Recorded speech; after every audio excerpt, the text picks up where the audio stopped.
Prezident İlham Əliyev iyunun 23-də Goranboy rayonunda Konstrolab Industries Qapalı Səhmdar Cəmiyyətinin tikinti materialları istehsalı müəssisəsinin açılışında iştirak edib.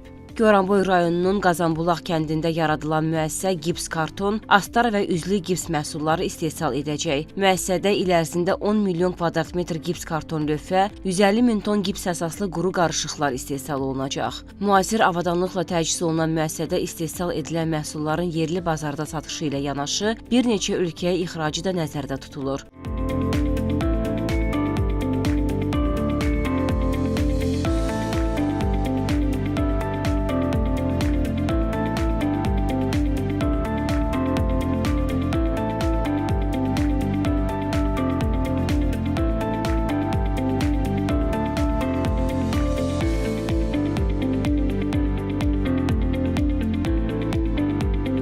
Burada 200 nəfər daimi işlə təmin ediləcək. İstehsal zamanı istifadə edilən əsas xam mal yerli gips daşı Azərbaycanın müxtəlif regionlarındakı yataqlardan tədarük olunacaq.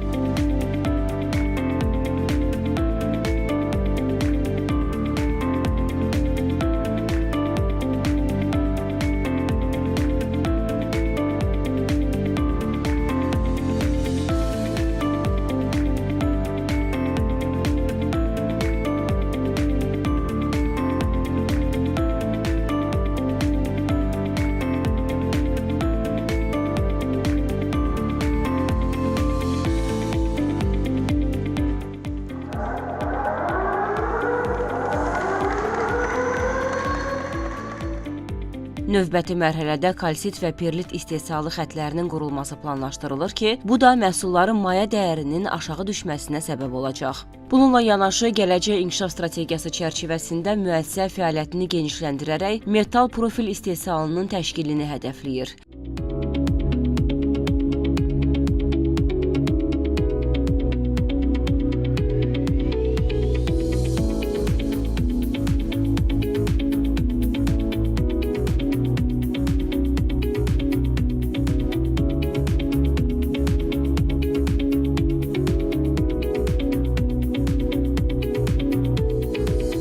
İnvestisiya dəyəri 33 milyon manat olan müəssisənin ümumi sahəsi 5 hektardır. Azərbaycan biznesinin inkişafı fondu tərəfindən müəssisəyə 3,9 milyon manat güzəştli kredit ayrılıb.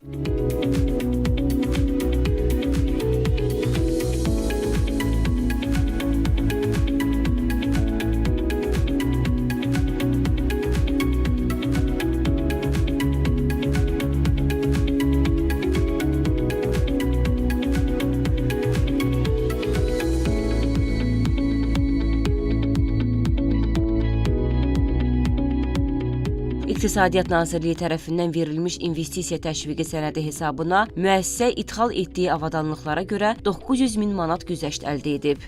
Qeyd edək ki, Prezident İlham Əliyevin rəhbərliyi ilə ölkəmizdə qeyri-neft sektorunun inkişafı istiqamətində mühüm layihələrin icrası ölkə iqtisadiyyatının şaxələndirilməsinə, yeni iş yerlərinin açılmasına, xüsusilə sənayenin müxtəlif sahələrinin davamlı inkişafına böyük təkan verib.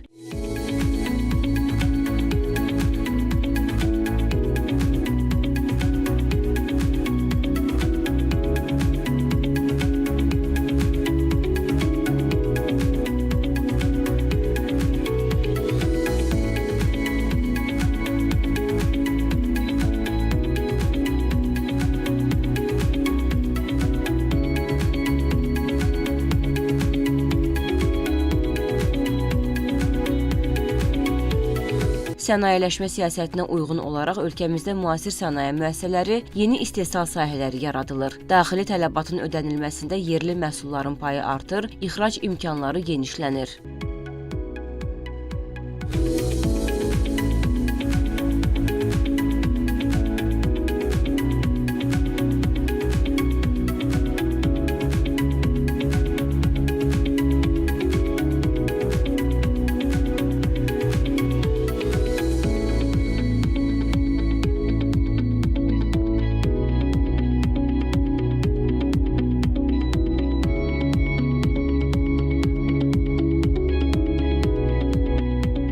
Belə müəssisələrin bölgələrdə yaradılması isə ümumilikdə regionların sosial-iqtisadi inkişafını təmin etməklə, onların iqtisadi potensialının möhkəmləndirilməsində, məşğulluğun artırılmasında da mühüm rol oynayır.